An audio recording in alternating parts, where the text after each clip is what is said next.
أهلا وسهلا بكل مشاهدي قناة البلد نيوز وقضايا البلد. حياكم الله وأهلا وسهلا بكم. طبعا كل يوم نطرح قضية وكل يوم نتحدث بمشكلة وكل يوم صايحة علينا الصايحة، وللأسف نقولها بكل مرارة وبكل قلب حرارة لأن مشتعلة ناره. مع بدء العام الدراسي الجديد تفاجأنا بأمور لا تليق وأمور لا تنسجم مع الواقع التربوي، ونحن في بداية عام دراسي جديد والكل يعرف اللي راح أقوله واللي راح أسولف بيه شنو. احنا الكل يعرف المدرسة كالجامع، لها حرمة بالضبط مثل الجامع، لها قدسية، لأن المدرسة هي المنبع الأساس للكفاءات وللعلماء وللمفكرين وللأدباء والفنانين والرياضيين والسياسيين وإلى آخره.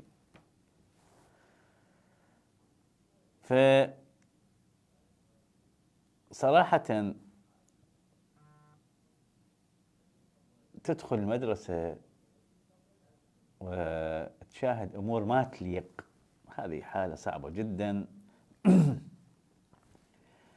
أمام وضع معين نحن بيه بنعيشه. الكل شافوا مقطع الفيديو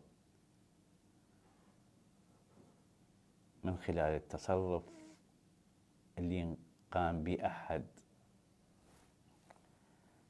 الفنانين الشباب، وما أعرف، وأنا قبل لحظات قلت إنه للمدرسة قدسية خاصة، وما أعرف وين الخلل. الخلل بالفنان، الخلل بالإدارة، الخلل بالجهة الأمنية اللي ماسكة المدرسة، الخلل في وزارة التربية. المهم كان تصرف لا يرضي الجميع. خلي نشوف هذا المقطع اللي تم تداوله من خلال وسائل الإعلام ومواقع التواصل الاجتماعي. تفضلوا.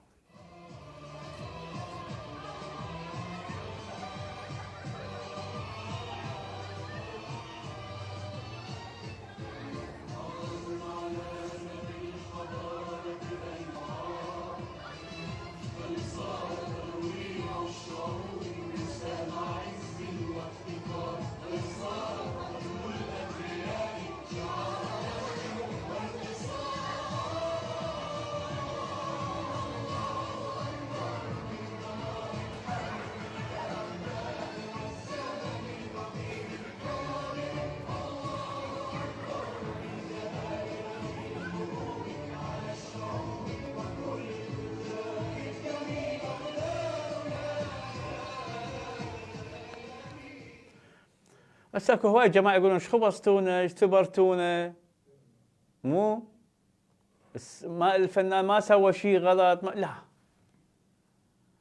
لازم نثبركم، لازم نسولف بهالموضوع لأن التصرف غلط.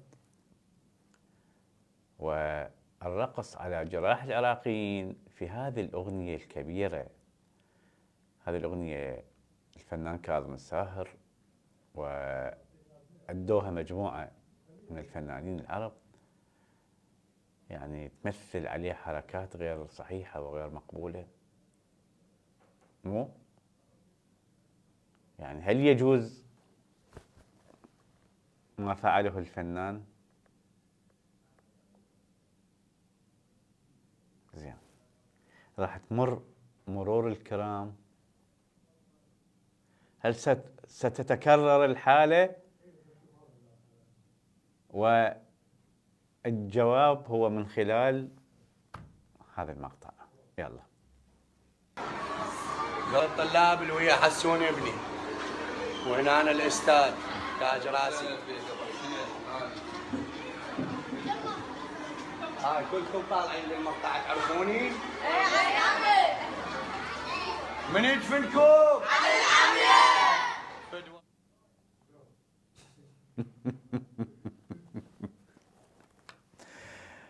تكررت الحالة مع الدفان علي العمية، وقوية من يدفنكم علي العمية، وجل تقديرنا واحترامنا للأستاذ موجود بالصف. شنو كان دور الأستاذ في هذه الحالة؟ أحد أصدقائي يعني من الإعلاميين والفنانين خابرنا قبل البرنامج، متخبل، تحياتنا الأخ صديق عباس علي باهظ، قال لي إذا مرت مرور الكرام مو صحيح هذا الكلام، يعني المفروض ما تمر مرور الكرام. أخوي عباس، هي الأكبر منها مرور الكرام، الأكبر منها. ليش المدارس ما بيها مخدرات؟ المدارس ما بيها سوالف، عفوا خلينا نحكيها بالشعبي، مكسرة؟ مو ما بيها، لكن بهذه الصورة وبهذه البشاعة وبهذه الروح من التحدي ما شايف هاني. زين، خلينا نشوف باكر ياهل يجي والله بعد يطب المدرسة. خلينا نشوف هذا المقطع بعد. يا شو عالم قتل الحرب. لا هاي شوف، هاي حال طلاب مدرسة فدك، هاي حالهم. شوف لا بنكة لا كهرباء قاعدين بالقاع. يرضي من هذا؟ وزير التربية يرضي من؟ هاي حال الطلاب. هذا المنظر الأكثر بشاعة وشناعة. شفتوا قاعدين على القاع، يعني اللي يسوي هذه ما يسوي غيرها مثلا، هو هذا قصدي يعني. اللي يخلي الطلاب يقعدون على القاع او في الديوانيه يستخدمون الشوادر مال الفواتح، يسووها صفوف. تفضلوا، شادر مال الفاتحه هاي بقضاء الحمزه الشرقي مدرسه الشهداء، مسويه صف. اللي يقبل بذني ما يقبل على ساعدونه على العمي يدخلون للمدارس، امر طبيعي جدا عنده. وداعتكم اللي يقبل على ذني يقبل على الأكبر من أدهن، فلا تستغربون. شوفوا وين احنا وهذه صفوفنا والمليارات والتريليونات جاي تنشال. عينك ودا يقولون للمواطن العراقي عينك وين ماكو حايط روح طق راسك بيه، نبوقك وننهبك وندمرك ونحطمك ونخليك جاهل. مو اللي قعدك بالصف واللي يدخل للصف 90 أو 95 أو 100 طالب، مو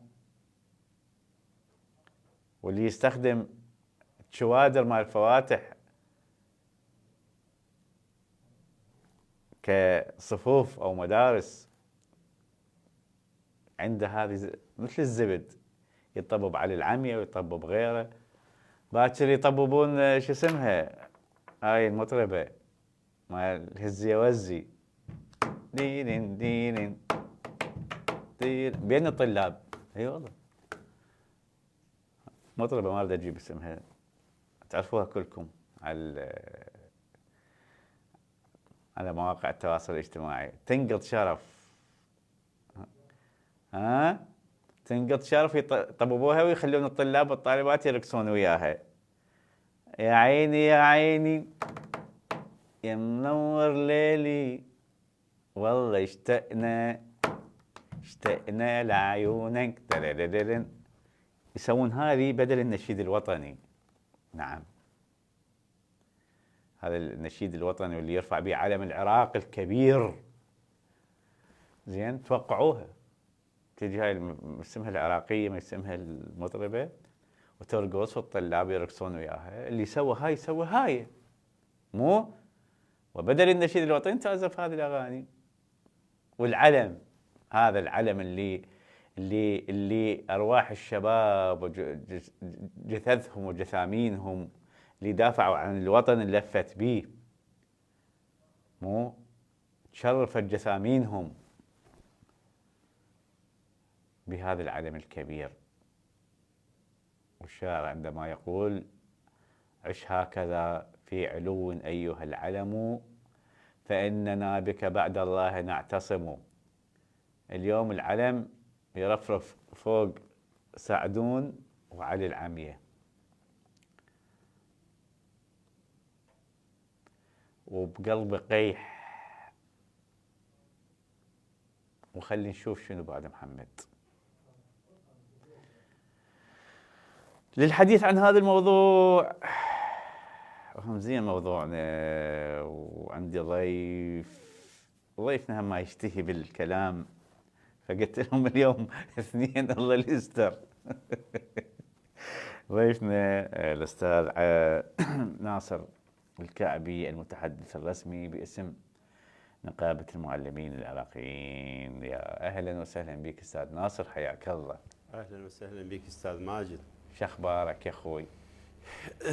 هاي سخرية القدر وصلتنا لهالحد استاذ ماجد. مع الاسف شر البلية ما يضحك. نعم.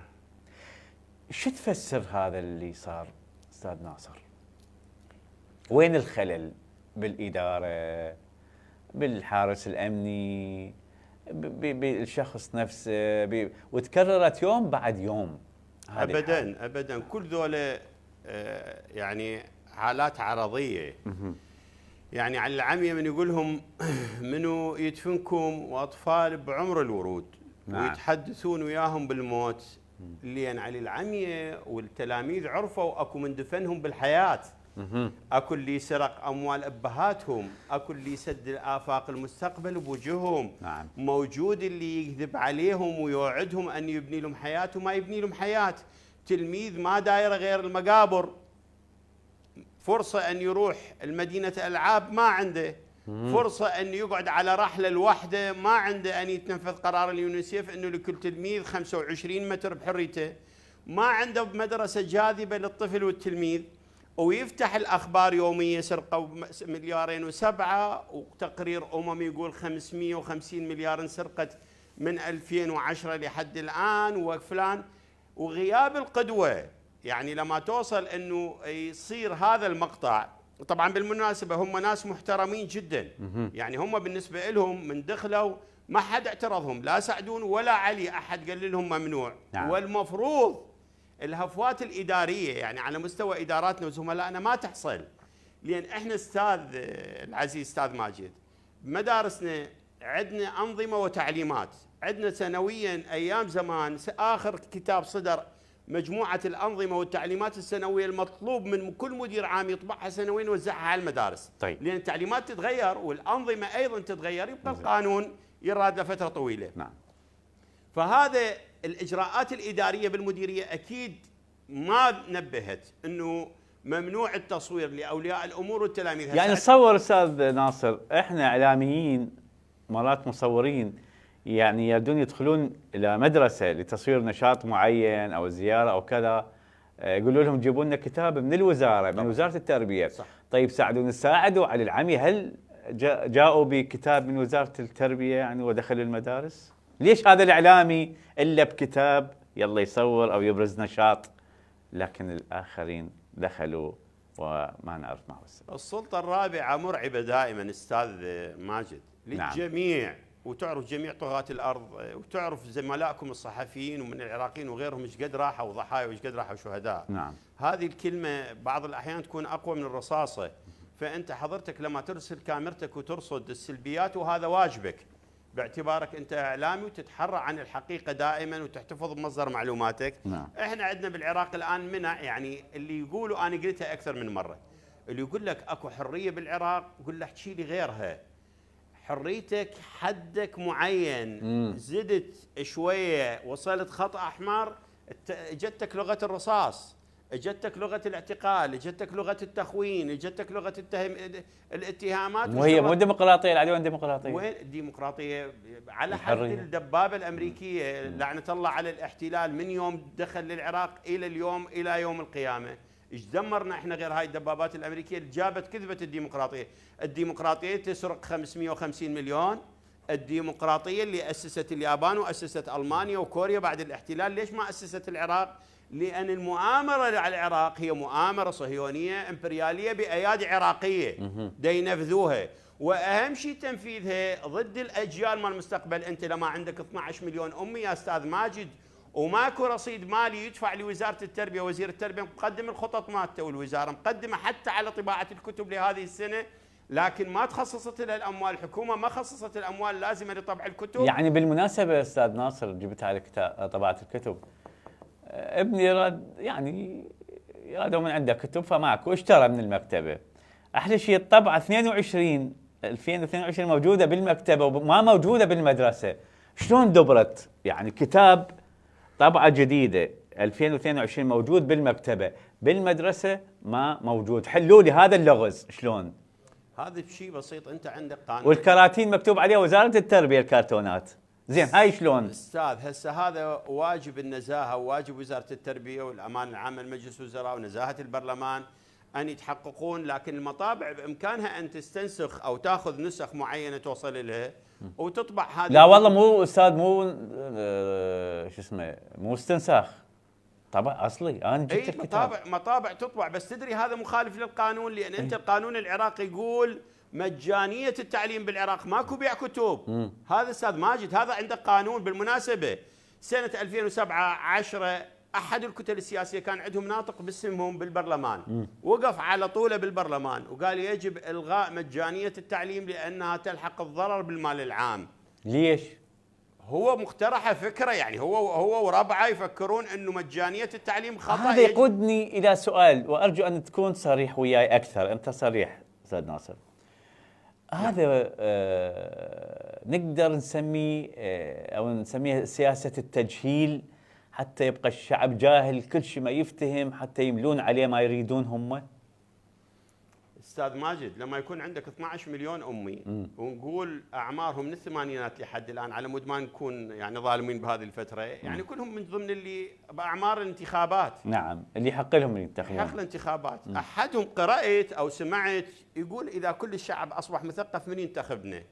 الدليل على انه فكره جاهل، فكره متخلف، غير قادر على مسايره العصر، غير قادر على النهوض، غير قادر على التخطيط، غير قادر على البناء، غير قادر على مو فقط هذه. من قال اذا كل الشعب مثقف من ينتخبنا، يعني معناه الشعب اذا كان واعي يعرفهم ويعرف تاريخهم ويعرف ايش يسوون، فلذلك فعلا ما ينتخبهم فعلا. استاذ ماجد الناس اللي اجوي نعم ما كانوا يحلمون يوم من الايام فعلا تفعلها امريكا واحتلتنا. عندك مثالين. نعم. عندك مثال كوبا اللي انقضى على اخر امي بها يمكن سنه 59 بعد الثوره الكوبيه. زين. الناس عندهم اهداف، ان كانت شيوعيه وان كانت قوميه وان كانت ان كانت. واليابان اللي اعتقد سنه 29 فرضت انه الزاميه التعليم للسادس اعدادي. زين. وكوريا بعد الحربين يعني انفصال كوريا صار بها اللي صار، وهاي الدول الشرقيه وكل اوروبا وكل العالم. احنا مشكلتنا انه اللي اجى لحكم العراق ما اجى وعنده فكر، عنده منهج، عنده خطه، عنده هدف كبير. واسف ايضا للمقاطعه، مرات حضرتك تذكرني بشغلات فلازم اقولها حتى ما انساهن واقاطعك. بريمر. نعم. الله يلعنه. لعنه الله عليه. نصا في كتابه قال احنا شكو واحد، يعني بما معناه شكو دايح جبناه يقود العراق. فايش تتوقع من بلد يقودوا دايحين؟ ولا عن الجميع طبعا. مو ايش ثق- تتوقع ثق- يعني من بلد يقودون دايحين يعني يعني خلي نحسنها. أي. نقول مو صاحب فكر، نقول رجل ما كان عنده فد افق. والله قال مشردين، هسه قال ما مشردين. معناه شكو اكو استاذ ماجد، كلمات ثانيه. استاذ ماجد، هسه علمنا مالتنا جنوب العراق والتفت على دول الخليج مع شديد احترامنا وحبنا وتقديرنا كل دول الخليج. نعم. هل كانوا رؤساء اللي اسسوا دولهم بعد الاستقلال بعد 71 و72 و73؟ تعرف الامارات 71 استقلت، نعم. ومع قطر والبحرين، تمام، وقبل الكويت يمكن بالوقت 62 63 بعد ما انقلبوا البعثيه على عبد الكريم قاسم اجى اعتراف الاتحاد السوفيتي وصارت الكويت دوله اعترفوا بها. هل كانوا الملوك حمل الشهادات؟ نعم. هل كان الامراء حمل الشهادات؟ مو كان زايد الله يرحمه يمشي حافي بالصحراء او يضرب ثريد ويا العربان مالته بايده؟ بس كان عندهم قيم. يا استاذي هو انا اريد هاي. أي. هو انت هسه جبتها نعم. انا اريد قيمه، اريد شخص يحمل قيمه يجي يقول انا عندي الان ثروه وطنيه كبرى. المتفوقين بالحساب الذهني قبل تقريبا 3 اشهر 4 اشهر فازوا على العالم العراقيين طلبوا التلاميذ. تمام. انت تعرف الكارثه الكبرى شنو صار استاذ ماجد؟ احكي لك اياها. لا والله ما سامح. هسه احكي لك اياها استاذ ماجد. انبنى 70 جامعه اهليه، انبنى بحدود 40 50 مستشفى اهلي. العراق ما بنوا بيه مدارس، الان وقعوا على 1000 مدرسه وجامعات حكوميه ماكو. صار عندك راتبك صعدوا عليه الدولار، شوف الكارثه سووا بينا، صعدوا قيمه الدولار، راتبنا وصل للنص.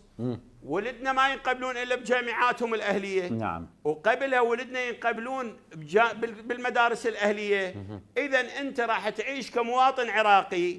سالفه ذاك انا قريتها على المصري اللي مخلي الفارات بالتشيس مال وكل ساعه يهزهن يدوخن. احنا نوبه تجينا هزه الدولار، ونوبه تجينا هزه ماكو كتب، ونوبه تجينا هزه مظاهراتهم واختلافاتهم، ونوبه تجينا هزه المرور. واخرهن المليارين و7 دولار كم مخربط يسحبهن من الضريبه.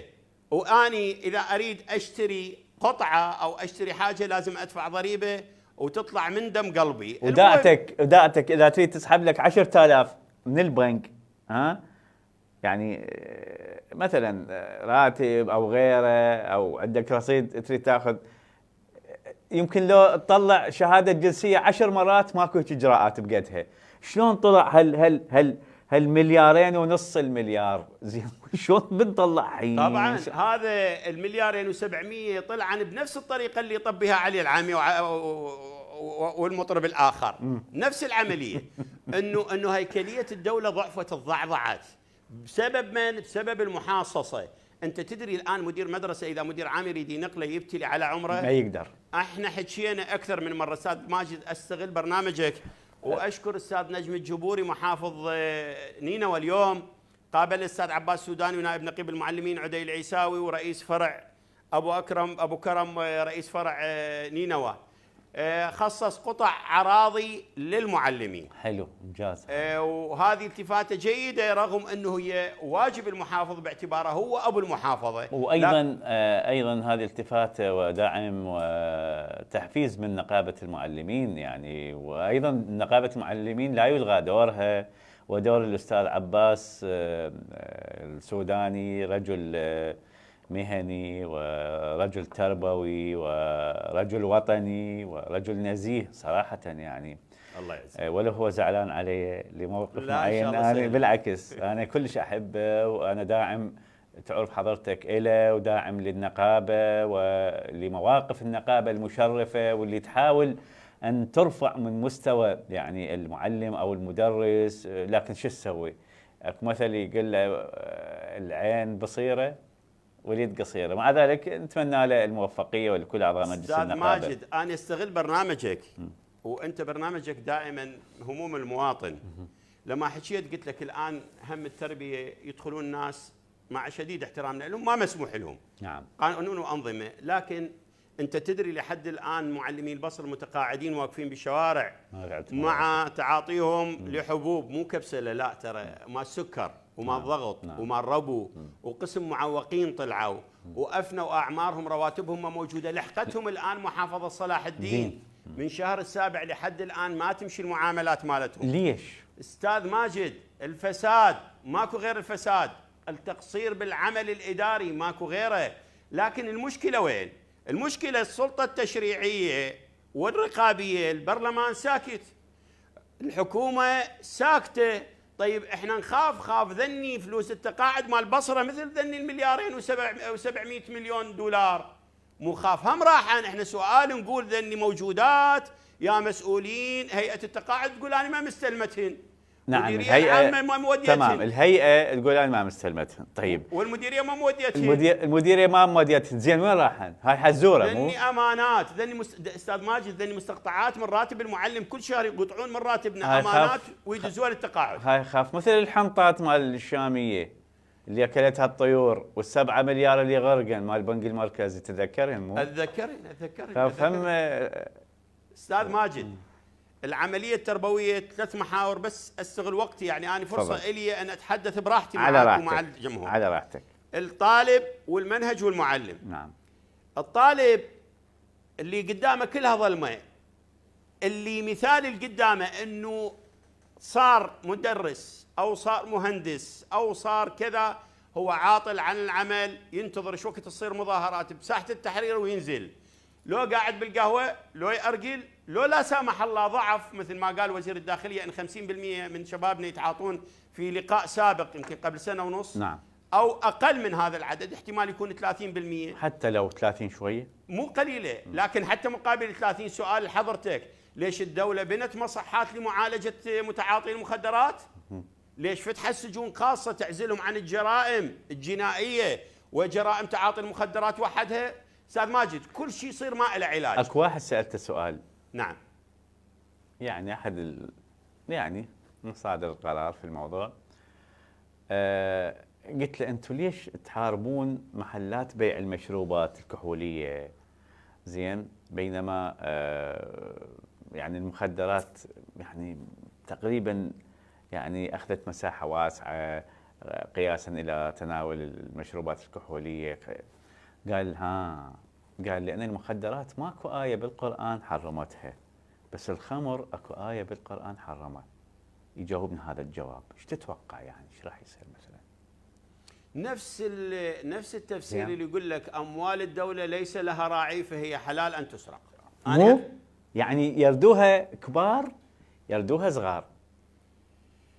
استاذ ماجد، نعم العفو، اسف. كارثه كبيره. قلت لك التلميذ مغلق الافاق عنده، المعلم ليس له دعم، لا يوجد صف. المعلم العراقي الوحيد بكل دول الجوار وكل دول العالم شفناهم ما عنده ميز ولا عنده كرسي بالصف. المعلم العراقي يوقف 24 ساعة. تمام. المعلم العراقي هذه الحكومة قصت ثلث راتبه إذا مو نصف راتبه. المعلم العراقي ما عنده ضمان صحي. المعلم العراقي هذا رئيس وزراء الآن راح تنتهي السبت ولايته، وعدنا بالحرف الواحد سأعطيكم قطع أراضي و125 مليون قروض و75 مليون قروض وما وفى. المعلم العراقي عنده قانون حماية المعلمين. هذا القانون بالفقرة السادسة يقول على وزارة البلديات أن تمنح قطع الأراضي، أو وزارة الإسكان والجهات المختصة قطع أراضي وقروض من أجل التسهيل عنهم. المعلم ما باهتمام، المدرسة غير مرممة، والمنهج أنت تدري بيه قبل سنتين اتطور والصعب، لكن ايش قد توفرت الدولة لوزارة التربية أموال من أجل أن تدرب؟ صفر أموال أو أموال جدا قليلة للإعداد والتدريب. وأنت تدري العالم الآن كليته عبارة عن تدريب، احنا تدريب ما عندنا، والمناهج صعبة، والدوام الثلاثي لا تنسى استاذ ماجد، هاي الكارثة. هذا القانون امامي الفقرة 17 من قانون وزارة التربية استاذ ماجد، وياك تقول مدة العام الدراسي لمراحل التعليم 32 اسبوع، ودراسيا 30 ساعة بالاسبوع. بالدوام الثلاثي خلينا نحسبها حساب عرب، 3 ساعات مو ب5 ايام 15. طيب انت ساعة بين الفرص وبين الدخول وبين الخروج ضايعة، باقي لك ساعتين. يعني التلميذ اقصى حد ياخذ بالاسبوع 10 ساعات اذا توفرت الرحلات، واذا توفرت الصحيات. الماء لها داعي وما لها لازم، في اغلب مدارسنا ما موجودة. طيب بعض مدارسنا نسمع عليها قصص مخجلة ويندى لها الجبين، انه التلميذ من يطب للمدرسه 3 ساعات على ما يطلع ما موجوده الصحيات، لان مياه ما متوفره، صيانه ما متوفره، اموال ما متوفره، بالاضافه الى الكارثه الكبرى اللي هي حق المعلم بالترفيع والعلاوة يا أستاذ ماجد، ياخذون رواتبهم، ياخذون تحسين مستوى معاشي، مخصصاتهم.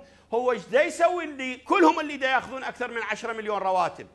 ايش دا يسوي للبلد؟ ايش قدمتوا خلال 18 سنه على مود انت تاخذ 10 و12 ومعلمك واستاذك ما عنده ترفيع وما عنده علاوه؟ لا، وبعض المديريات العامه رفضت ان تصرف، وبعض المديريات شكرا لها صرفت ترفيعات وعلاوات من الاموال المخصصه للاجراءات الاستثماريه بالمديريه، حولتها الى المعلم. المعلم لا ترفيع ولا علاوه ولا ارض ولا بعض الاحيان تنفيذ قانون حمايه المعلم يتنفذ بشكل صحيح من اجل حمايه المعلم. واغلب الاحيان احنا نقول ادعموا المدرسه المرجعيه، حضرتك قلت مقدسه، المرجعيه بخطبتها بشباط 2019 قالت المدرسه مقدسه وللمعلم حاجات على الدوله تنفيذها. والمقوله الاكبر والاخطر: كيف بنا إذا واجهنا جيلا لا يعرف شيئا عن حب العراق؟ ونعم هذا موجود. هذه مشكلة. التلميذ الآن يعرف عمامه ويعرف هله ويعرف أبوه ينتمي ليا حزب ويعرف الفنانين وفاتح الفيسبوك، لكن تعال قل لي خلي يعدد لك محافظات العراق أو أقضيتها أو نواحيها أو أسماء الرموز العراقية اللي وين أنت الخلل جيلك وجيلي الأساس؟ يعرفهم. الخلل الأساس أستاذ ناصر برأيك؟ هذا كل اللي ذكرته هذا مشخص وعلى أرض الواقع، زين؟ بس المسبب الأساس في هذا الطبقة السياسية اللي اجت بنفس الانتقام. شيلهم علينا، شردون من عندنا بنفس الانتقام. انتم كنتوا بالداخل، ولهذا انت انتبه، ترى هذا اول رئيس وزراء محمد شاع السوداني من عراقيين داخل، ومن عدم مزدوجية الجنسية. أول رئيس وزراء عنده جنسية واحدة عراقية، أي؟ ومن عراقيين الداخل. ورجل داخل. كان مضطهد ورجل كان محارب ورجل جاي لهنا رغم أمنياتنا إليه أنه لا يبنى العراق بدون التربية. نعم أنت تقول الكهرباء والصحة الآن على سلم الأولوية، لكن احنا نقول وبلسان عربي فصيح لا، التربية على سلم الأولوية، لأن إذا مرضت العقول بعد ما تمرض العقول تمرض الأبدان. والكهرباء احنا عايشناها صار 18 سنة، لكن الكارثة عندك 12 مليون أمي، عندك ناس ما متعينين. أنت سامع الصخرة تتذكرها لما كانوا يلزمون اللوريات بالشوارع؟ ايه. احنا عندنا صخرة المعلمين 10 سنين، انت محاضر مجاني ومنتجي ما تنحسب لك الخدمة، ترى ما صايرة هذه، ونعطيك 350. انت عندك قلم احمر ورئيس وزراء. انا مع احترامي للبرلمان يعاني يخلي يجيبون. لو اسالك سؤال استاذ ماجد، نعم، لو هاي الحكومة تقول يتعين كل المعلمين محاضرين على الملاك الدائم وبتوقيع، يقدر واحد بالبرلمان يفك حلقه يقول له خرقت القانون وهذا الشعب وراه وهاي الامه اللي اكثر من 500,000 الى 600,000 محاضر؟ اكيد لا. يترك الشعب؟ اكيد. لكن احنا ما اجانا واحد التفت لنا، الكل تلتفت لمصالحها، الكل تلتفت لاحزابها. عندنا دستور العراق يقول سكن ويقول ضمان، وعندنا قانون حمايه المعلم اللي راويتك اياه، نعم. وعندنا وعد رئيس الوزراء عادل عبد المهدي بوقته قرار 118، وعندنا وعد رئيس الوزراء الحالي. الناس اللي دا يحكمون العراق يوعدوك يصدروا لك قرار بس ما انفذ. انت تعرف احكي لك قصه واحد امني بالحسين احكيها، اتحملها من عندي. هذا معلم مدير مدرسه راح دوره، اجى مشرف فصله قال غايب، ما رجعوه. عنده قرار رئيس الوزراء العبادي اسمه سليم من اهل كربلاء، عنده قرار رئيس وزراء وعنده قرار وزير التربية وعنده قرار المحافظة، وما راجع لحد الآن من 2018 لليوم يشتغل عماله، مواليد 63. حلو. وعنده 5 أبناء وبكربلاء ويم الحسين، واللي يم الحسين ظالمينه، وأنا متأكد لو يطلع الحسين راح يظلمونه مرة أخرى، لأن ماكو رأفة بالشعب. لو يطلع الحسين مرة ثانية يقتلوه. استاذ ماجد مصالحهم عمت عيونهم. هذا شنو ذنبه؟ شنو ذنبه سليم المالكي من كربلاء؟ شنو ذنبه؟ عنده قرار رئيس وزراء وعنده قرار وزير التربيه وعنده قرار طيب السيد المحافظ ليش ما يتخذ به قرار؟ زين اذا عنده قرار رئيس وزراء وزير التربيه ومدير عام التربيه وكذا، ليش ما يرجعوه؟ ما يرجعوه. من اللي ما يرجعه؟ ما يرجعوه استاذ، ما يرجعوه. يدري يعني استاذ ما يرجعوه، والله ما يرجعوه. بس بعدين بعد البرنامج اقول لك ليش. شو اسمه هو؟ سليم المالكي. انطيك تليفونه خليه يتصل بك من اطلع من البرنامج. ودا يشتغل عماله مو؟ والله العظيم يصعد دبل الطابوق يمكن 50 ما ادري 30,000. مواليد 63. اي ظلم. عن اي ظلم تحكي؟ ليش بس هو؟ ليش؟ تعال شوف معلمين الباقين المرضى هذول جماعه البصره، اخواننا اللي بالبصره، يمكن هو بس شكرا لهم يتحملون تموز حزيران وتموز واب بالبصره. ايش قد صار ما مستلمين راتب؟ هذا ما صار تقريبا راح يصير سنه متقاعدين، ما صار في لهم. زين هاي شلون؟ شاكل، شو يشرب، شو يدبر؟ المشكله انا شخصيا ما جامل، ما عندي مصلحه بحد، مع شديد احترامي المحافظ البصره رجل دا اشوفه دا يشتغل، بس شنو وضعيته؟ ما ملتفت على موضوع يعني انت اركب سيارتك وتعال لرئيس وزرائك، تعال لابو التقاعد، اصرف من يمك، اصرف لهم معونه، لا تخليهم معتازين لاولادهم ولاحفادهم ولازمين الشارع وشرطه مكافحه الشغب يمهم. يا سيد محافظ المحترم، يا رئيس الوزراء، يعني على الاقل رئيس وزرائنا الحالي السبت راح تروح، وان شاء الله باكر خميس، يعني بهاليومين اصدر امر استلموا فعلا تدري المفروض شنو؟ المفروض على السيد الكاظمي، هو بعد له يومين يودع السلطه ويروح، المفروض هسه يسوي له كم وحده زينه حتى الناس تتذكره. يعني المفروض هسه ماكو، يعني مثل ذن اللي ذكرتهن للشعب، فد قرارين ثلاثه حلوات حتى الناس تتذكرك بالخير. اكو شيء واحد اتذكراني وحقيقه، يعني انا قريت البارحه مع شديد حبنا واحترامنا، يعني ذكر انه عندنا بالبنك المركزي 85 مليار وعندنا 135 طن ذهب، واحنا عندنا نسبه النمو 9. بس سؤالي، نسبه النمو انخفضت في المقابل نسبه العاطلين عن العمل، ارتفعت الابنيه المدرسيه، اكتملت المستشفيات. أنا سامع عندنا أكثر من 20 مستشفى واصلت نسبها 90 و80 و70 لم تنجز، ولماذا لا تنجز؟ وإحنا نقول كم جامعة ضفنا، كم معمل ضفنا للعراق، هاي مع النمو 9%، نمو بأي أساس؟ يعني المي انفتح عندنا من تركيا، يعني الزراعة زادت عندنا وصارت النينوى الخضراء، أم الربيعين، سلة خبز العراق والكوت، ورجعنا ناكل عنبر المشخاب. ما عندنا استاذ هذا كليته. اني لما اقول هسه على الدولي انا عندي 85 مليار واحتياطات وعندي زين، السؤال مو قد يكون انا اخجل اسالك، بس الاخرين يقولوا لك وحال الشوارع هذا بغداد اللي يطب لها ساعتين، انا قبل ساعه ونص طالع قبل ما اوصل قناتكم استاذ ماجد. نعم. هسه بالليل نعم. الازدحامات قافله الشوارع. يعني بمليار واحد طريق دائري حول بغداد، شركه عالميه خلال سنه ونص ينفذه. يعني ذن اللي مباقن مع الضرائب، في رايك كم مدرسه يبنون بيها وكم مستشفى وكم شارع يبلطون؟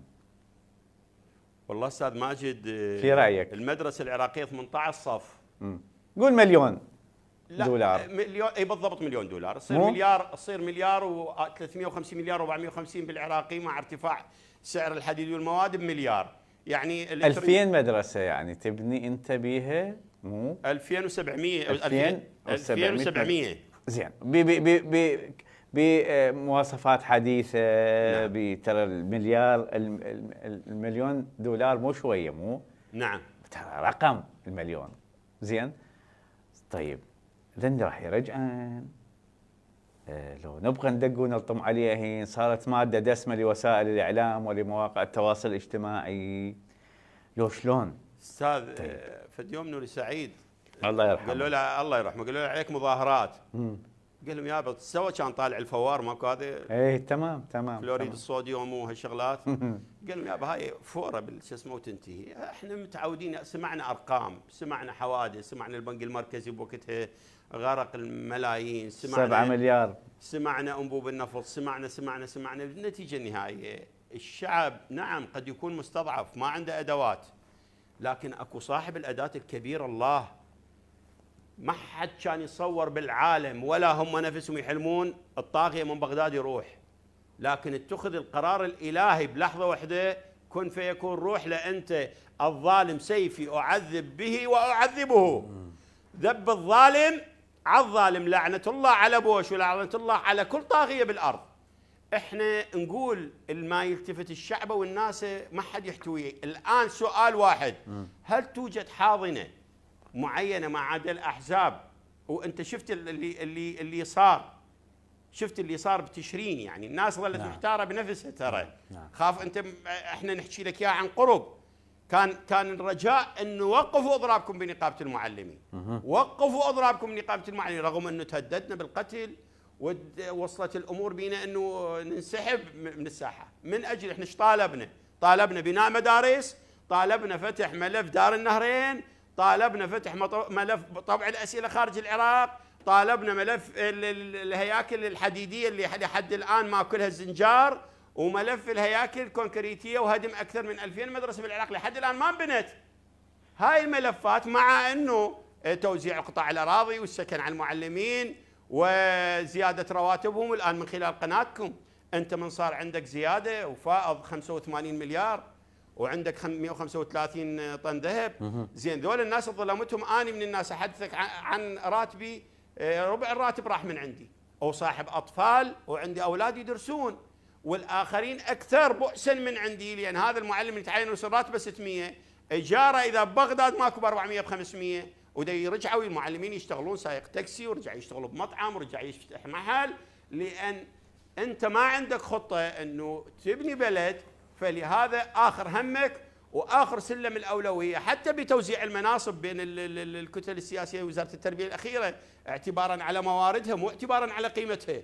قيمه التربيه عاليه لكن مواردها تجيها مليار و250. يعني اذا نعم، اذا من خلال كلامك يعني وتفضلت به حضرتك انه مو غريبة أنه يجي سعدون الساعدي أو علي العمية يدخل المدرسة، باكر احتمال تجي أيضا تيسير العراقية تأخذ لها هزة بنص الساحة والطلاب والطالبات يرقصون وياها ويصفقوا لها، وبدل رفعة العلم تصير حفلة عراقية برعاية تيسير العراقية. يعني إذا مو شيء غريب هذا اللي تفضلت به حضرتك. يعني مع شديد احترامنا نعم. للأسماء اللي ذكرت أشخاص محترمين، لكن نعم. احنا نقول مو محلهم المدرسة، مو مكانهم. أكيد هو مو هذا القصد، مو مكانهم المدرسة، مكانك يعني ملهى، مكانك حفلة ليلية، أو أنت حضرتك علي بالنجف تدفن الموتى رحمة الله عليهم أجمعين. كل من هو مهنته، احنا احتراما لمهنهم بالعكس ناس